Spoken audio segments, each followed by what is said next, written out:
Yellow mga katigangers. Breakfast manin. Solo flight father. Walang dessert. Ano lang, talagang oatmeal lang. At saka yung yung panulak ko. Na nilagyan ko ng konting gato.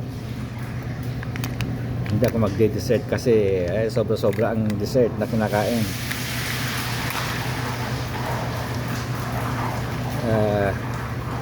Sabi ngo kalmate, sabi nung sa Spanish, kalmate, wag masyado.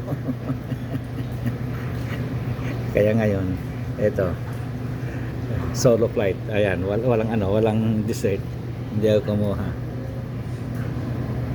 Hindi pa naman ako late kasi medyo maaga ako ngayon. Kasi maaga ako pag Monday, Wednesday and Thursday. Yun ang maaga ako.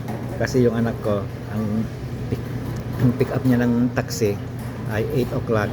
So 8 o'clock, habang siya gising ako ng alas 7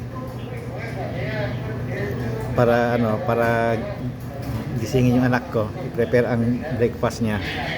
Ay gumagayak na rin ako ng magano rin ako, tututbrush na ako kung ano para pag pick up ng taxi, liligo na lang ako, bibihis na. Ayun, kaya maaga ako.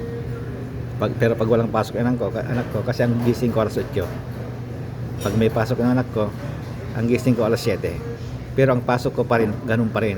Ang pasok ko trabaho alas 10 ng alas 10. Okay, mga katigangers, bye-bye. Kainan na.